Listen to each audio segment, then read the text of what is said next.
नमस्कार, इन 24 न्यूज में आप सभी का स्वागत है। मैं हूं प्रदीप शर्मा। आइए एक नजर डालते हैं अब तक की 25 बड़ी खबरों पर। लोकसभा चुनाव के तीसरे चरण के तहत आज 11 राज्यों और केंद्र शासित प्रदेशों के 93 संसदीय क्षेत्र पर हुआ मतदान। तीसरे चरण के तहत असम की 4, बिहार की 5, छत्तीसगढ़ की 7, मध्य प्रदेश की 8, महाराष्ट्र की 11, उत्तर प्रदेश की 10 और पश्चिम बंगाल की 4 सीटों पर डाले गए वोट। महाराष्ट्र की बारामती, रायगढ़, उस्मानाबाद, लातूर, सोलापुर, सांगली और सतारा समेत 11 सीटों पर हुई वोटिंग। तीसरे चरण के मतदान के दौरान राजनीतिक जगत से लेकर बॉलीवुड और खेल जगत की कई हस्तियों ने अपने मताधिकार का किया प्रयोग। गुजरात में पीएम मोदी, गृह मंत्री अमित शाह, क्रिकेटर रविंद्र जडेजा की पत्नी और बीजेपी विधायक रियोबा जडेजा, बारामती में शरद पवार और सुप्रिया सुले, यूपी में अखिलेश यादव और डिंपल यादव के अलावा कांग्रेस अध्यक्ष मल्लिकार्जुन खड़गे और अभिनेता रितेश देशमुख और उनकी पत्नी जेनेलिया ने डाला वोट। लोकसभा चुनाव के तीसरे चरण के मतदान के दौरान पश्चिम बंगाल में जमकर हुआ बवाल। मुर्शिदाबाद और जहांगीरपुर में बीजेपी, कांग्रेस और टीएमसी के कार्यकर्ताओं में भिड़ंत। मौके पर मौजूद सुरक्षा कर्मियों ने किया बचाव। महाराष्ट्र में हुई बेहद कम वोटिंग, जबकि पश्चिम बंगाल में हुआ सबसे अधिक मतदान।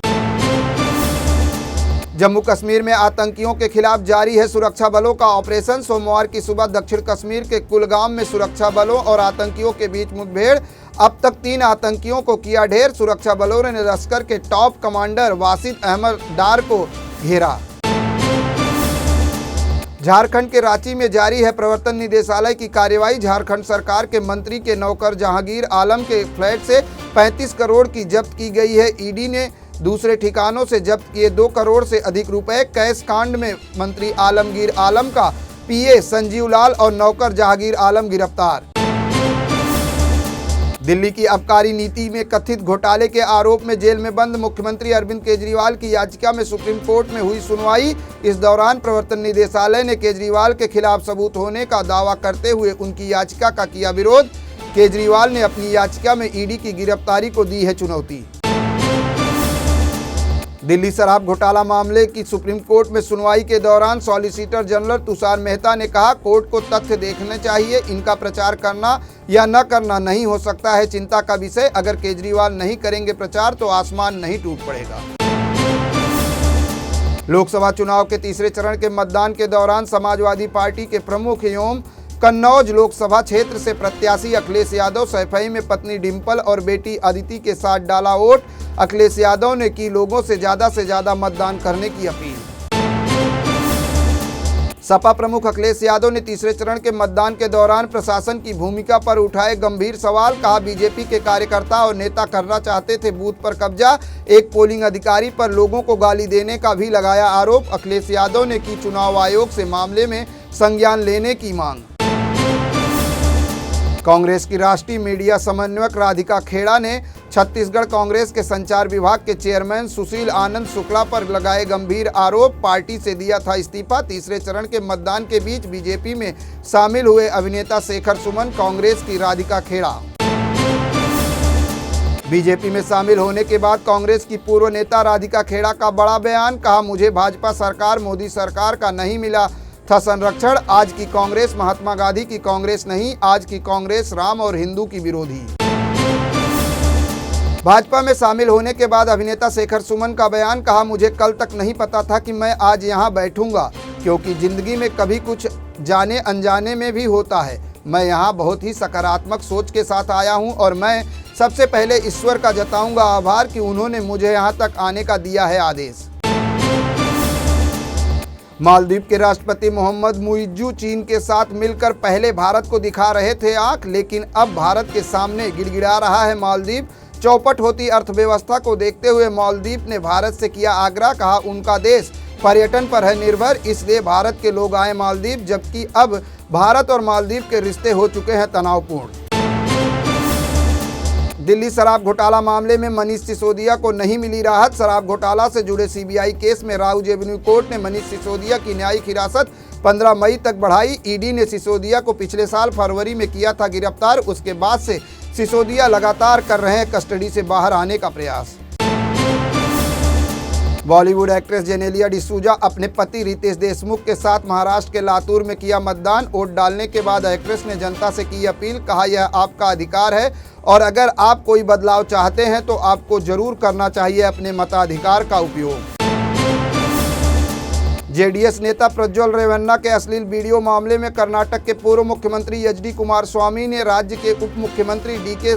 शिवकुमार पर लगाए गंभीर आरोप। कुमारस्वामी ने कहा, इस मामले में की जा रही है गंदी राजनीति। जो घटना घटी वो नहीं होनी चाहिए थी। 21 अप्रैल को पूरे राज्य में एक पेन ड्राइव पुलिस द्वारा किया गया प्रसारित। पश्चिम बंगाल में भारी बारिश के कारण 9 लोगों की हुई मौत। बर्धमान, मिदनापुर और पुरुलिया सबसे ज्यादा हुए हैं प्रभावित। इसके अलावा नदिया में दीवार ढहने से 2 लोगों की और दक्षिण 24 परगना में पेड़ गिरने से 1 की हुई मौत। मुख्यमंत्री ममता बनर्जी ने सोशल मीडिया प्लेटफॉर्म एक्स पर दी जानकारी। सोशल मीडिया प्लेटफॉर्म एक्स पर पोस्ट करते हुए सीएम ममता बनर्जी ने कहा, जिला प्रशासन 24 घंटे आपदा प्रबंधन मोड पर कर रहा है काम।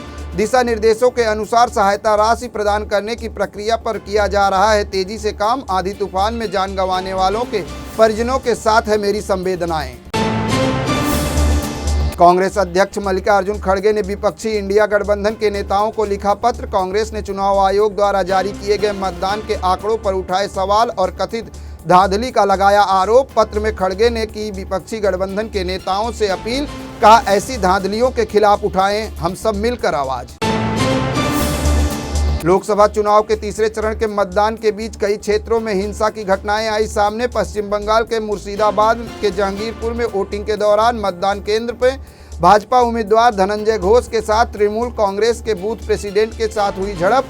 भाजपा उम्मीदवार ने टीएमसी पर धमकी देने का लगाया आरोप। बॉम्बे हाई कोर्ट ने राइट टू एजुकेशन यानी आरटीई कानून के अंतर्गत निजी स्कूलों को छूट देने वाले राज्य सरकार के नए नियम पर अगले आदेश तक लगा दी है अंतरिम रोक। अधिसूचना के अंतर्गत निजी स्कूलों को आरटीई के 25% कोटे में दी गई थी छूट। कोर्ट ने सरकार से मांगा है जवाब। महाराष्ट्र के रत्नागिरी सिंधुदुर्ग लोकसभा सीट से केंद्रीय मंत्री और बीजेपी उम्मीदवार नारायण राणे ने अपनी पत्नी के साथ डाला वोट। इस दौरान नारायण राणे ने किया बड़ा दावा, कहा मैं वोट कर रहा हूं, मेरी जीत पक्की है, मैं 3 लाख वोटों के अंतर से जीतूंगा चुनाव। एनसीपी शरद चंद्र पवार गुट के विधायक रोहित पवार ने किया बड़ा दावा, कहा बारामती वासियों को 4 जून को मिलेगी अच्छी खुशखबरी। महायुति की उम्मीदवार की हार निश्चित, हमें बारामती लोकसभा क्षेत्र में मिल रही है लोगों की अच्छी प्रतिक्रिया। गुंडागर्दी, उत्पीड़न और आर्थिक शक्ति के सामने नहीं झुकेंगे मतदाता। महाराष्ट्र की संभाजीनगर पुलिस ने की बड़ी कार्रवाई। तलाशी अभियान के दौरान पुलिस ने जब्त किए बड़ी मात्रा में नशीली दवाएं, गुटखा और शराब की खेप। पिछले 1.5 महीने में पुलिस ने संभाजीनगर जिले में करीब 77 लाख रुपए कीमत से अधिक की नशीली दवाएं, गुटखा और शराब किया है जब्त। तीसरे चरण के मतदान के बीच आरक्षण को लेकर मचा सियासी घमासान। आरजेडी प्रमुख लालू यादव ने की मुस्लिम आरक्षण की हिमायत, कहा मुस्लिम समाज को मिलना चाहिए आरक्षण। लालू के बयान पर प्रधानमंत्री नरेंद्र मोदी ने किया पलटवार, कहा सभी का आरक्षण छीनकर मुसलमानों को देना चाहते हैं विपक्ष के नेता। मेरे साथ बस इतना ही। अन्य ताजा तरीन खबरों के लिए देखते रहे इन24 न्यूज। इन24 न्यूज को सोशल मीडिया के platform YouTube, Instagram, Facebook, Twitter पर लाइक करना, सब्सक्राइब करना, फॉलो करना बिल्कुल ना भूलें।